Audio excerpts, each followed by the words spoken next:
Have you ever done everything right and still lost someone you love? Have you ever prayed so hard your hands shook and felt nothing but silence coming back? If you have been there, you need to hear this, because silence is not always abandonment, and darkness is not always the end.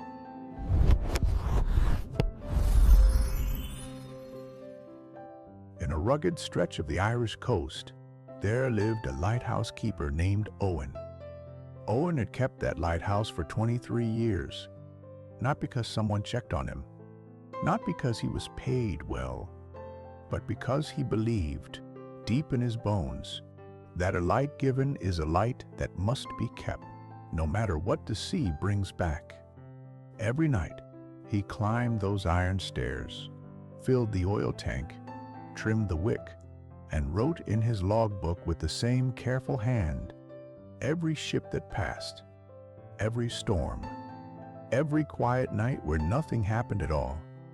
The morning his only son, Ciarán, shipped out, Eoin pressed a small brass compass into the boy's palm and said, "Keep your bearing. You will find your way home." Ciarán smiled, tucked it into his breast pocket, and walked toward the water. 5 years ago, that ship entered the logbook and never came back. For 2 years after Ciarán's death, Eoin held to his faith the way a man grips a railing in a storm, not gracefully, but because there was nothing else to hold. He told himself God had a plan, that grief was a passage and not a permanent address, that his only job was to keep the light burning through whatever darkness pressed against the glass. And he did, every single night. But in the coat pocket where the compass used to sit, the one he had given Ciarán, he now carried a small photograph, the edges soft from being folded and unfolded too many times. He told no one he carried it. He did not need to. The sea already knew. By the 3rd year, the supply boat stopped arriving on schedule. Eoin rationed the flame to 2 brutal winters, half strength, on the very nights the water was most dangerous. 2 ships came close enough to the rocks that their captains corrected course at the last possible moment. A few yards of black water between their hull and the granite, nothing between them and death but an old man's lamp burning at half power. Then the letter arrived from the harbor authority. The lighthouse was to be decommissioned, replaced by a modern buoy system, more efficient, more reliable, no longer in need of a keeper. Eoin walked 4 miles through snow to file a counter-report in person. He was told the decision had already been signed 3 weeks before he arrived. On the 4th anniversary of Ciarán's death, Eoin climbed the stairs and sat down on the iron floor without lighting the lamp. He held the logbook open across his knees, turned to the entry from that November night 5 years ago, the last thing he had written before the telegram came. He did not read it. He just held it, the way you hold a hand that cannot hold you back. The wind moved through the cracks in the old stone. The sea pressed against the base of the tower with that steady, indifferent weight it always carried. Eoin said quietly, "I kept every promise." He said it to the dark, to God, to his son. He could no longer tell the difference between the 3. He stayed there a long time. Then, without deciding to, his hands found the oil can and matches, and the lamp came back on. A week after the decommission notice, an old sea captain named Brennan came to the base of the tower, seeking shelter from a building squall. He was broad and unhurried, a man who had crossed these waters for 40 years and stopped explaining himself to anyone. They sat by the iron stove. Brennan said almost nothing, until the moment before he lay down to sleep. Brennan looked at Eoin and said, "A lamp lit only for thanks is already dark inside." He was gone before first light. But before leaving, Brennan made Eoin an offer. His ship would pass in 8 nights. If the lamp burned at full strength, every hour logged, no gaps, no exceptions, Brennan would carry the appeal directly to the harbor board chairman himself. 8 nights. Full flame. Every entry written without fail. Eoin agreed before the sentence finished.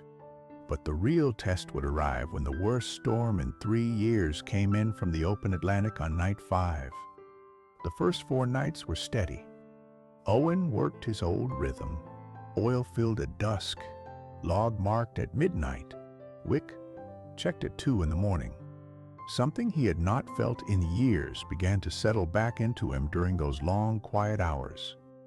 His young assistant Padraig started copying the routine without being asked, filling his own notebook, entries careful enough to stand beside Eoin's. On the 4th morning, Padraig climbed the stairs with 2 cups of tea and said quietly, 3 ships passed last night. I counted all their lights.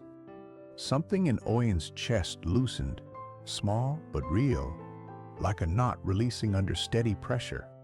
The rule was holding. The lamp was reaching.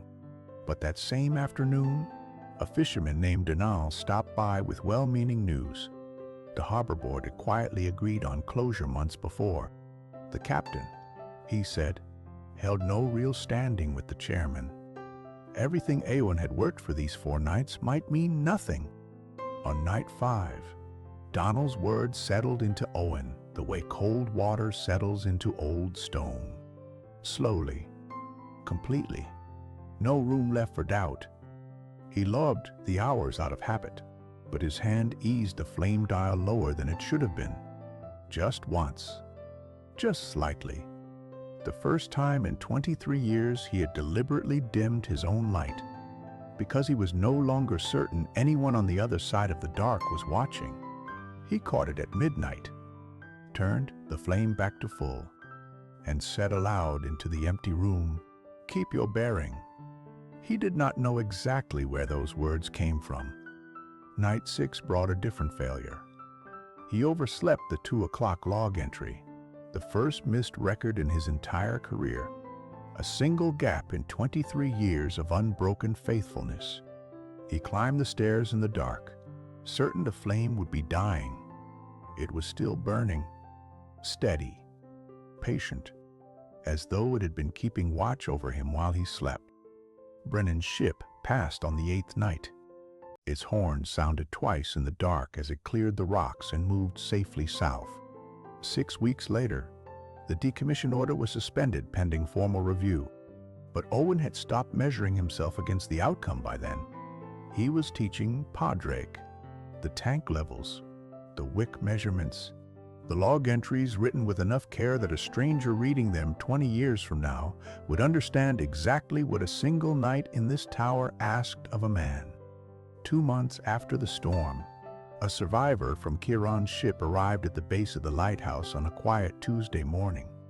He had been looking for Eoin for nearly 2 years. He stood in the doorway and spoke plainly. In the final minutes before the ship broke apart, Ciarán found an emergency lantern stored below deck.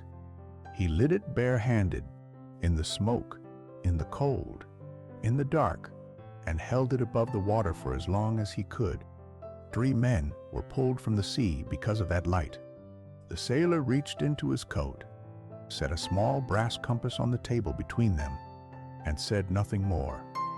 Eoin stood at the lamp that night and understood what 5 years of silence had never been able to say plainly. His faithfulness had not disappeared into nothing. It had been witnessed, absorbed, and carried forward into a darkness he could never have followed himself. He had taught his son how to keep a light burning, and his son had used it to save lives in the very moment Eoin believed everything was lost. God had not abandoned Eoin. God had been working through him in directions he could not see, toward people he would never meet. The light he kept had become the light his son carried. Because life does not shout, it teaches quietly. What are you keeping faithful to right now that someone close to you is quietly, carefully learning to carry?